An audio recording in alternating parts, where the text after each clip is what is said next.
मुद्दा देख रहे हैं आप, मैं हूं आपके साथ नेहा दुबे। समाजवादी पार्टी के राष्ट्रीय अध्यक्ष और पूर्व मुख्यमंत्री अखिलेश यादव ने बता दें आपको कि भाजपा सरकार पर तीखा हमला बोला है। उन्होंने कहा है कि भाजपा की सरकार पूरी तरह से नौजवान विरोधी है और अब तक सिर्फ झूठे वादे और छल से युवाओं को भ्रमित करती आई है।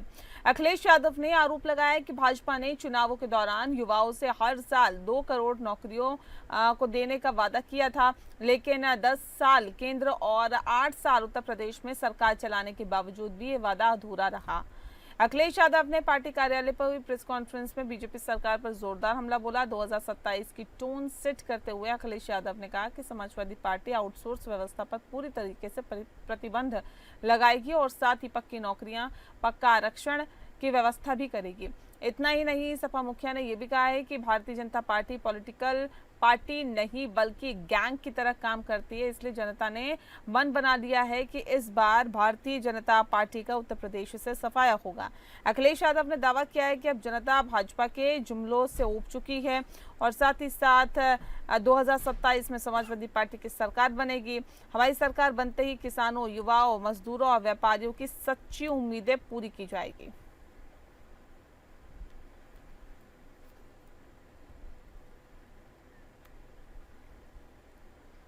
तो बता दें कि योगी सरकार के वादे कितने अधूरे और कितने पूरे हुए, ये एक बड़ा सवाल है, क्योंकि अब इस पर सवाल जनता नहीं बल्कि अखिलेश यादव खुद खड़े कर रहे हैं और साफ तौर पे कह रहे हैं कि ये जुमलों की सरकार है, ये इरादों की नहीं है सरकार, और सरकार के वादे के इरादों पर सवाल उठाए हैं अखिलेश यादव ने। और ये कहा है कि बीजेपी जो है वो सपने दिखाने का काम करती है। उनका कहना है कि हम सत्ता में आएंगे तो पक्की नौकरी, पक्का आरक्षण का वादा हमने किया है जो हम पूरा करेंगे।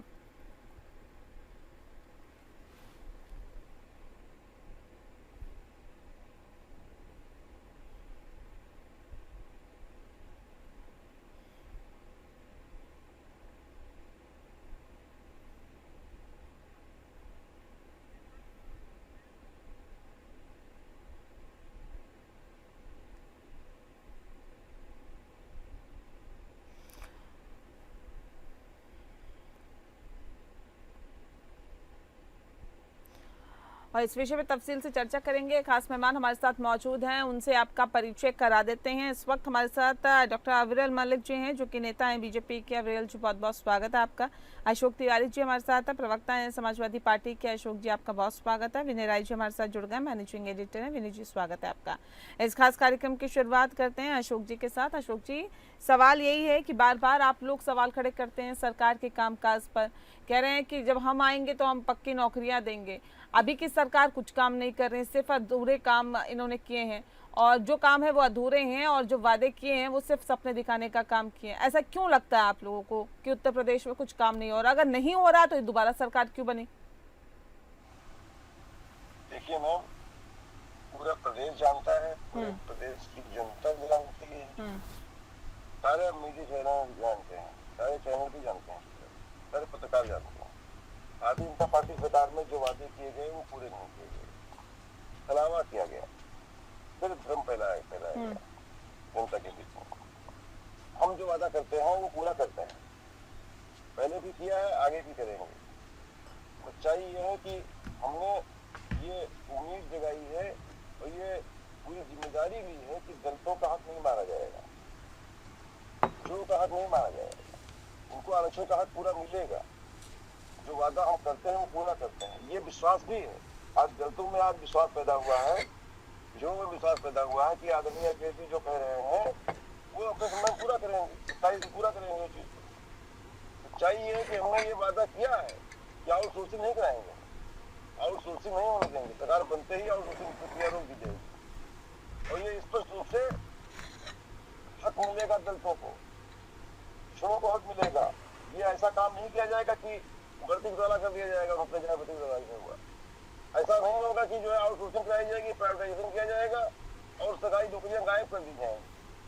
आज उनको उम्मीद जगी है कि सरकारी नौकरियां निकलेंगी, परीक्षाएं लीक नहीं होंगी और हमारी नौकरियों में हमारी भर्तियां होंगी। आज उम्मीद जगह है, युवा में उम्मीद जगह है, युवा आज बेचैन है, सभी वर्गों का युवा बेचैन है। आज बेरोजगारी की मार झेल रहा है, आज समाज पर किसान कितने बेचैन है, तो समाज में हर वर्ग बेचैन है, चाहे किसान हो चाहे युवा हो, चाहे महिलाएं हो जिनकी सुरक्षा नहीं पा रही है, चाहे आज महंगाई की मार झेल रहा पूरा उत्तर प्रदेश है, आज किस तरह महंगाई मार झेल रहा है। सारी चीजों पर हम लगाम लगाएंगे, सारी चीजें हम उम्मीद जगी है जनता की। आज दलित बेचैन है, आज की जो है सरकारी नौकरियां ही नहीं निकाली जा रही हैं। हमारे सत्ता में आते ही सरकारी नौकरियों का उनको निकाला जाएगा और भर्ती की जाएगी, बड़ी भर्ती की जाएगी। आज ये उम्मीद जगी है आज, और पूरा पक्का विश्वास है दलितों को कि हमें हमारा हक तब मिलेगा जब आदरणीय मुख्यमंत्री बनेंगे उत्तर प्रदेश के। सच्चाई है। ठीक है, किसानों को उम्मीद ठीक है। देखिए अविरल जी तो कह रहे हैं कि प्रदेश का बहुत बुरा हाल है, हालात खराब है, प्रदेश का बहुत बुरा हाल है, हर स्तर पर जो सरकार है वो नाकाम साबित हो रही है। क्यों आप लोगों को ऐसा लगता है कि इस बार भी फिर हम सरकार बनाएंगे? तो कह रहे बेकार है हालात। जी देखिए, सरकार का जहां तक विषय है और सरकार के आकलन का जहां तक विषय है, तो सरकार के कार्यों का जो मूल्यांकन होता है वो कुछ फैक्टर्स के आधार पर होता है, और उनमें से जो कुछ मैं सोचता हूँ कि जो पॉइंट्स हैं वो सबको मालूम है, चाहे वो बात हो क्राइम रेट की, लॉ एंड ऑर्डर की, या फिर अफेक्टिव पुलिसिंग की, या फिर अफेक्टिव एडमिनिस्ट्रेशन वर्क की, और उसके साथ साथ करप्शन बढ़ रहा है कि घट रहा है, इस चीज पर मूल्यांकन होता है। और साथ साथ देखा जाए विकास कितना हो रहा है, विकास एक तरीके धरातल पे हो रहा है कि नहीं हो रहा है। और उसके साथ साथ अगर बात कर ली जाए अन्य फैक्टर्स की भी, चाहे अन्य सेक्टर्स की बात की जाए, एग्रीकल्चर सेक्टर हो, हेल्थ सेक्टर हो, एजुकेशन सेक्टर हो, रोड्स एंड ट्रांसपोर्ट सेक्टर हो, गड्ढा मुक्त सड़कों की बात हो, एक तरीके से विद्युत व्यवस्थाओं की बात हो, तो मैं समझता हूँ हर मुद्दे पे सरकार पूर्ण रूप से इफेक्टिव है और हर विषय पे सरकार पास नजर आ रही है। और साथ साथ जहां तक विषय समाजवादी पार्टी के कालखंड का, उसमें मैं जाना नहीं चाहूंगा। पहले मैं स्पष्ट कर दूं, किसी भी क्षेत्र की बात कर ली जाए पूरे उत्तर प्रदेश में, भारतीय जनता पार्टी की सरकार, योगी आदित्यनाथ जी महाराज के नेतृत्व वाली सरकार पूर्ण रूप से उत्तर प्रदेश का विकास कर रही है, उत्थान कर रही है। किसी भी जिले की बात हो, 75 जिलों की बात हो, 75 जनपदों से लेकर 403 विधानसभा क्षेत्र हो, और उसके साथ साथ 80 लोकसभा क्षेत्र, बड़ा उत्तर प्रदेश है, बड़ा प्रदेश है, और निश्चित रूप से सबको एकजुट रखकर आगे बढ़ने का काम नहीं, वो डिपेंड करता है ना कि विकास का पैमाना क्या है, क्या मापदंड है, क्या पैमाना है आपकी नजर में विकास का। ये कह रहे हैं कि नौजवान विरोधी है सरकार, वो कह रहे हैं कि देखिए 2 करोड़ नौकरियां देने का वादा किया था, सुन लीजिए 2 करोड़ नौकरियां देने का वादा किया था, लेकिन 11 साल केंद्र और 8 साल उत्तर प्रदेश में होने के बावजूद भी ये वादा अधूरा रह गया। विकास का पैमाना आपकी नजर में अलग होगा, इनकी नजर में अलग है। बिल्कुल बिल्कुल, मैंने पैमाने की बात की थी। जहां तक विषय विकास के पैमाने का, उनमें से छोटा मुद्दा हो या बड़ा हो, या लेकिन मुद्दा नौकरियां कितनी दी बताइए ना। लेकिन आज के समय बहुत कम हो चुका है पलायन। नौकरियां कितनी दी? मैं उसी मुद्दे पे आ रहा हूँ, पलायन। और जी बिल्कुल, देखिए जहां तक विषय पलायन का, जब हमारी सरकार उत्तर प्रदेश में नहीं थी, बड़े स्तर पर पलायन होता था और लोग जाते थे, पश्चिमी उत्तर प्रदेश के लोग हो, अन्य लोग हो, जो युवा हैं, चाहे वो दिल्ली रोजगार के लिए जाते थे, राजस्थान जाते थे, अन्य क्षेत्रों में पढ़ने के लिए जाते थे, क्योंकि स्टडी हब्स अच्छे हैं, एजुकेशन सेंटर्स हैं अन्य राज्यों में, हरियाणा रोजगार के लिए जाते थे, गुड़गांव वगैरह में, दिल्ली एनसीआर में वो सर्कुलेट हो जाते थे। नौकरियां कितनी दी बताइए ना, उत्तर प्रदेश में से नौकरियां कितनी दी? बिल्कुल, मैं उसी मुद्दे पे आ रहा हूँ। लेकिन जहां तक विषय पलायन कंट्रोल करना और बेरोजगारी, ये सारे एक दूसरे जुड़े हुए मुद्दे हैं। डिक्रीज होता है, उसके साथ साथ अपराध और अपराधी मुक्त प्रदेश का निर्माण होता है, अच्छी सड़कें होती हैं, अच्छी विद्युत व्यवस्था होती है। नौकरी कितनी दी? मेरे सवाल समझ पा रहे हैं? मैंने सवाल क्या पूछा, मेरा सवाल सीधा है कि केंद्र में आपकी सरकार इतने वक्त से है, 11 साल से, उत्तर प्रदेश में 8 साल से, कितनी नौकरियां दी? वही अखिलेश यादव पूछ रहे हैं, वही जनता पूछ रही है। भाई सवाल नौकरियों के ही मुद्दे पे बिल्कुल बिल्कुल, केवल मुझे 2 मिनट का समय दीजिए, मैं नौकरियों के विषय पर घुमाइए मत ना सर, फिर मैं दूसरे केस की तरफ जाऊंगी ना। घुमाइए मत, टू द पॉइंट आंसर दे दीजिए कि इतनी नौकरियां जी हमने दी है, इतने का प्लान है। बिल्कुल, केवल एक लाइन आप सुन लीजिए, इतना मेरा आपसे निवेदन रहेगा। जहां तक विषय का जब डिक्रीज होगा, विद्युत व्यवस्थाएं अच्छी होंगी, सड़कें अच्छी होंगी, तब इन्वेस्टमेंट आएगा। जब इन्वेस्टमेंट आएगा तो प्राइवेट सेक्टर में रोजगार बढ़ेगा। आज इन्वेस्टमेंट आ रहा है, प्राइवेट सेक्टर में रोजगार बढ़ रहा है, खाली सरकारी नौकरियों से काम नहीं चलता, और सरकारी पद जो है वो भी उसमें जो रिक्त पद है उनकी भर्तियां हो, इसको सुनिश्चित करने का काम उत्तर प्रदेश की हमारी सरकार ने किया। ये सबके मध्य में है, चाहे किसी विभाग की बात कर ली जाए, चाहे रिक्त पद थे वो भरने का काम किया जा रहा। ये स्कूल मर्जर का मुद्दा उठा रहे थे, पहले तो सब कुछ ही मर्जर था, एक मास्टर होता था, एक टीचर फिर वही होता था। फिर घुमाने अगर लगे आप ग्रामीण बात विषय की को। बात करी विनय जाए, जी, वो विनय एक जी, टीचर पूरा स्कूल धरातल चलाता पर था क्या हालात और है सारे सर? बच्चे मैं आ रही हूँ अपने आप घुमा रहे हैं ना सर। नहीं बड़ी मुद्दे की से बात नहीं करिए कर रहे हैं ना, बैठते, ये वो किया वो सारे किया, नहीं मुद्दे जो मैं सवाल पूछ रही हूँ वो नहीं आंसर दे रहे हैं आप। विनय जी, धरातल पर क्या स्थिति है? युवा वाकई परेशान है क्या? नहीं, देखिए जिस तरीके से प्रदेश की आबादी है और यहाँ पर एजुकेशन के नाम पर जगह जगह प्राइवेट स्कूल भी खुले हैं, गवर्नमेंट स्कूल भी खुले हैं, टेक्निकल एजुकेशन भी हो रही है, तो बच्चे जगह पास करके निकलेंगे तो उनको रोजगार चाहिए। अब ये अलग बात है कि कितनी क्वालिटी एजुकेशन लेके बच्चे आ रहे हैं, लेकिन हर सरकार अपने तरफ से कोशिश करती है कि उसको रोजगार दिया जाए। जैसे लेकिन एजेंडा उनका क्लियर होता है। जैसे मायावती जब सत्ता में थी, उनका था कि अपने हम धर्मगुरुओं के हिसाब से जो मूर्तियां बनाएंगे, पार्कों बनाएंगे, तो अपने उस वोट को एड्रेस करेंगे। साथ में उन्होंने बल्क में लगभग 1 लाख सफाई कर्मचारियों की नियुक्ति निकाली। जब सपा की सरकार थी, उन्होंने लेखपालों की भर्ती की, सिपाहियों की भर्ती की, उसमें तरह तरह के आरोप लगे। खुद भारतीय जनता पार्टी जो विपक्ष में हुआ करती थी, उसमें उसने कहा कि पर्टिकुलर कुछ इलाके के और कुछ परिवार की बोलबाला इसमें चल रहा है। उस समय कहा जाता था वीआईपी कॉन्स्टिट्यूंसी है, चाहे रामपुर की बात आती हो, चाहे इटावा की, कन्नौज की, मैनपुरी की, इसका जिक्र किया जाता था कि सारी सुविधाएं एक जगह दी जाती हैं। लेकिन जब सपा भाजपा की सरकार आई, तो आप देखेंगे कि लगातार इन पर दबाव इसलिए कि जब आप बड़े उम्मीद के साथ आते हैं। सपा बहुमत से सीधे 48 सीट पर गई थी जब पहली बार 17 में चुनाव हुआ। इस बार भी वो 100 के आंकड़े से नीचे है। लेकिन सवाल ये नहीं है, सवाल है विपक्ष का काम है सरकार को घेरना। और अगर सरकार कोई वादा करके आई है जब रोजगार देंगे, आज भी आप देखेंगे ठीक है, प्रयास किया जा रहा है कि जितने मेडिकल कॉलेज खुले गए उसमें नर्स स्टाफ भरे जाए, डॉक्टरों की भर्ती की जाए। तमाम ऐसे कॉलेजेस हैं जहाँ पद अभी भी रिक्त है। तो अगर केवल पद जो रिक्त है उसको भर लिया जाए, तब भी बहुत कुछ सहूलियत हो जाएगी। इस सरकार ने बल्क में सिपाहियों की भर्ती की 2-2 राउंड में, क्योंकि सरकार के सामने भी चुनौती होती है, हमारी सिपाहियों की भर्ती करनी है, एक साथ कितनों को ट्रेनिंग दे सकते हैं, ये भी एक समस्या है। लेकिन सबसे बड़ी बात है, आपके पास लगभग 8 साल पूरे हो चुके हैं। 8 साल में जब आप वादा करके आप आए हैं, तो आप एक दबाव रहेगा कि आप कम से कम रिक्त पदों को भर दें, क्योंकि बार बार विपक्ष यही कहता है कि रिक्त पदों को भरेंगे। अलग से सृजित कहाँ करेंगे? जहाँ 4 की जगह है वहाँ 14 तो कोई भरेगा नहीं। वो 4 के जगह पे अगर 1 है तो 3 को भर के उसको 4 करेगा। तो सरकार को कम से कम एक नैतिक दबाव भी है और उसका कर्तव्य भी है कि अगर पद रिक्त है तो उसकी भरपाई करे, उसको भरे और जो भी एलिजिबल लोग हैं उनको रोजगार दे। और सबसे बड़ी चुनौती वाकई उत्तर प्रदेश में इस समय रोजगार की है। लॉ एंड ऑर्डर को लेकर के सरकार से कोई तो नाराजगी नहीं है जनता को, लेकिन जो बेरोजगार आदमी है, जो किसान है, उसके मजे से खाद की बात आती है।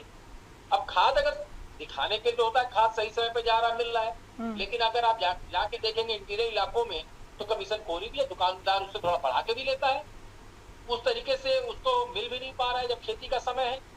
तो चुनौतियां सामने है सरकार की और सरकार को इसे पूरा करना पड़ेगा। क्योंकि जब आप विपक्ष में होते हैं तो आरोप लगा सकते हैं, सरकार काम ना आरोप लगाना है, ना पूर्ववर्ती सरकारों पर ठीकरा फोड़ना है। उसका काम है जो उसे जिम्मेदारी दी गई है उसको सही तरीके से उसका निर्वहन करें। भारतीय जनता पार्टी कह रही कि देखिए हम तो जो स्थिति में समाजवादी पार्टी छोड़ के गई थी उसको लगातार बेहतर करने का प्रयास कर रहे हैं।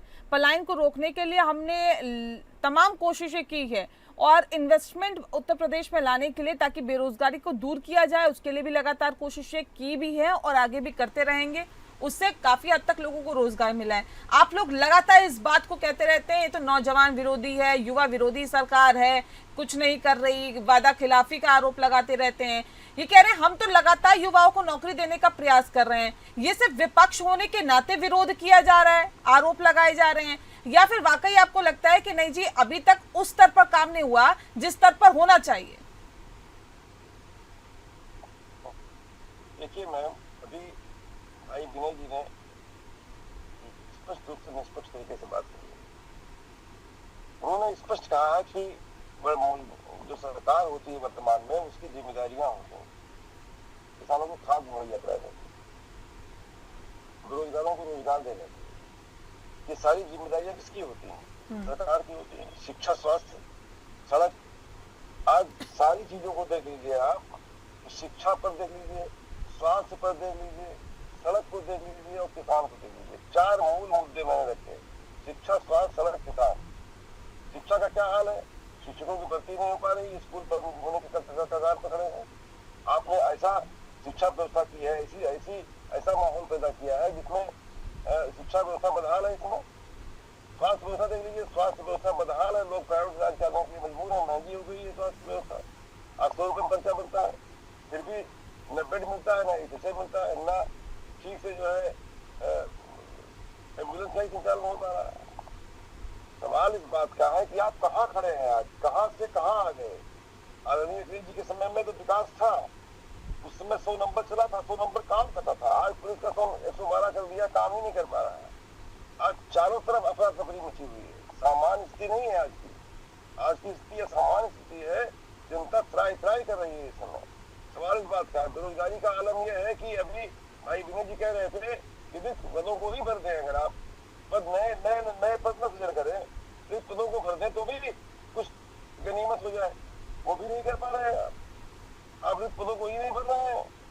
हमने यही तो वादा किया है कि हम आते ही जो है सरकारी पदों को जो रिक्त है उनको भरेंगे, हम जो है रोजगारों को रोजगार देंगे, हम आउटसोर्सिंग नहीं होने देंगे। नहीं, वही बात का जिक्र अभी विनय जी कर रहे थे ना कि अगर एक जगह 4 नौकरियों की वैकेंसी है तो 4 ही तो भरेंगे, उसमें 14 कैसे भर देंगे? बस 14 की बात नहीं, 14 हम पद नए बनाएंगे ना, सृजन करेंगे। जो पद खाली पड़े हैं उनको पहले भरेंगे।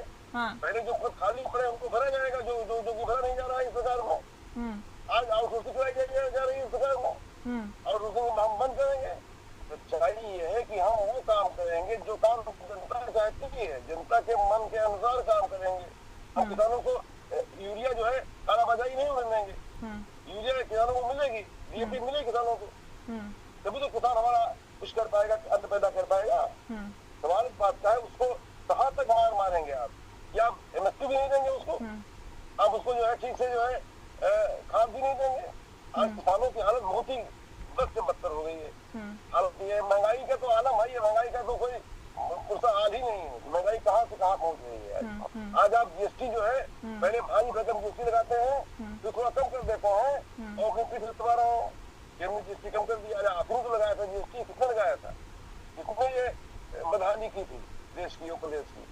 तो इस बात का है, रोजगार तो कहीं गायब हो गया है भाई। नहीं, ये तो आरोप सर आप पहले से लगाते आ रहे हैं ना, ये तो आरोप आपने पहले से लगाया, अब 2022 के चुनाव में भी लगाया। आपने कहा कि देखिए काम बोलता है, काम तो नहीं बोला, लेकिन जब जनता ने बोला तो इनकी सरकार बना दी दोबारा से। आप क्या बात करती हैं? लगातार ग्राफ गिर रहा है।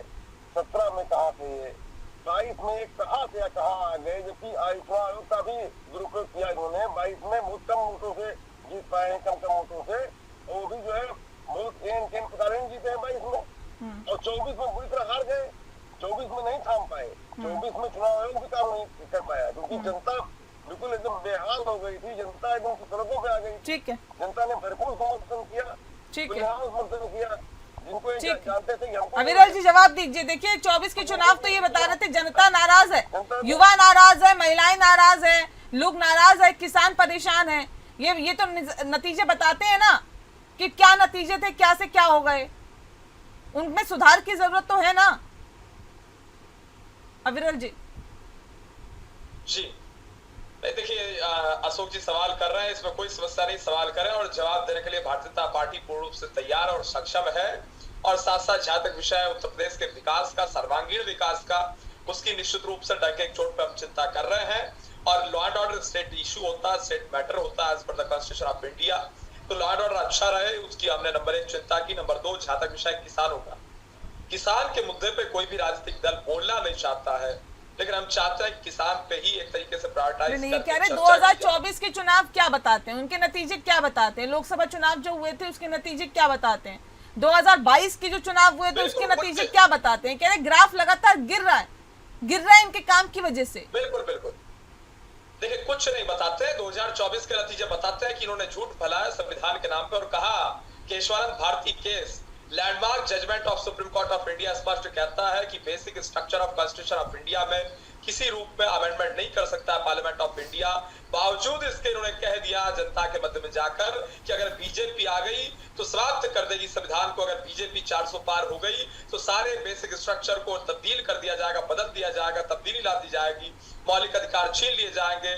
और ऊल चुल आरोप लगाने का इन्होंने काम किया, मैं समझता हूँ पूर्ण रूप से गलत है। फिर उन्होंने कहा कि बीजेपी के नेताओं ने कह दिया, बीजेपी के नेताओं ने कुछ नहीं कहा। उन्होंने बीजेपी के नेताओं के बयान को तोड़ मरोड़ कर प्रस्तुत किया। और बीजेपी का कौन नेता कहता है एक तरीके से गांव में कहीं जाके अगर कहता है कि संविधान में परिवर्तन किया जाएगा, तो मैं समझता हूं उसका स्पष्ट अर्थ है अमेंडमेंट कर रहा। और अमेंडमेंट कल भी होते थे, आज भी हो रहे हैं, और अशोक जी को मालूम है कि कल भी होते रहेंगे डंके की चोट पर। ये अमेंडमेंट्स तो होते रहे हैं, लेकिन संविधान को समाप्त कर देना, मैं समझता हूं ठीक है, आप ये कह रहे हैं झूठ फैलाया गया। ठीक है विनय जी, क्या क्या रहा ये? देखिए ग्राफ जो गिर रहा है ये वाकई काम की बात है। मैं ठीक है ना अविरल जी, लौटती हूँ। ये जो ग्राफ गिर रहा है भारतीय जनता पार्टी का, ये वाकई काम के आधार पर है या फिर उस स्तर पर प्रचार नहीं हो पाया अपने कामों का जिस स्तर पर भारतीय जनता पार्टी हमेशा करती आई है? ये कहाँ खामी कहाँ कमी आप देख रहे हैं?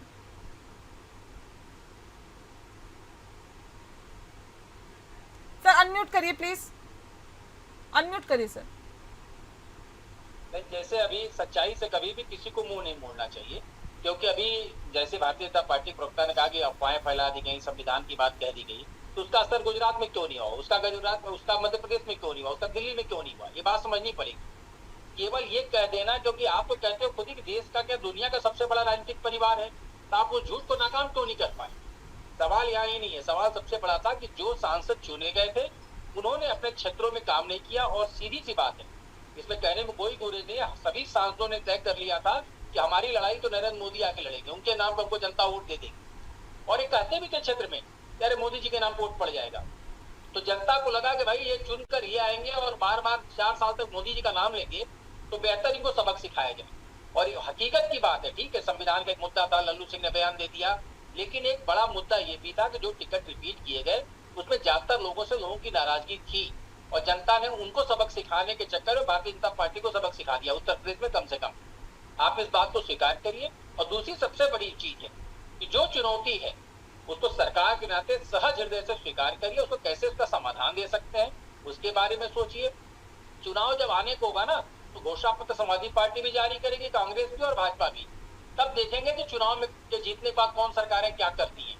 अभी तो मान लीजिए कि अगर तिवारी जी कह रहे हैं कि हम नौकरी देंगे और ये नौकरियां भरनी शुरू कर देंगे, तो ये कहेंगे हमने दबाव बनाया था इसलिए इन्होंने नौकरियां दे दी।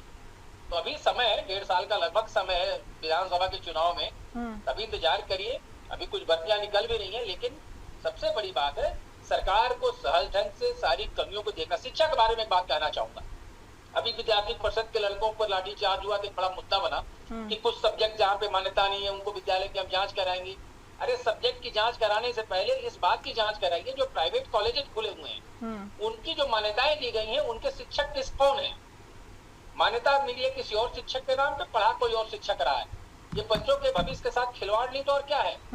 तो जांच समग्र होना चाहिए, केवल सब्जेक्ट की जांच मत करिए, सब्जेक्ट की भी जांच करिए, उसके इंफ्रास्ट्रक्चर की भी जांच करिए, और जो शिक्षक पढ़ा रहे हैं क्या वही योग्य है जो जिनके नाम पे मान्यता दिया है विश्वविद्यालय ने, वही लोग पढ़ा रहे हैं उसमें। हुआ है कि कोई नेट क्वालिफाइड कोई यूजीसी क्वालिफाइड, उसके नाम से हमने सब्जेक्ट की मान्यता ले ली है, वो अपने घर घूम रहा है, उसके नाम पर एमए पास लड़का और बीए पास लड़का बीए के लड़कों को पढ़ा रहा है। लड़कों के साथ मजबूरी है, कोई जाए कहाँ। सबका दाखिला तो दिल्ली यूनिवर्सिटी और लखनऊ यूनिवर्सिटी बाकी जगहों को हो नहीं सकता।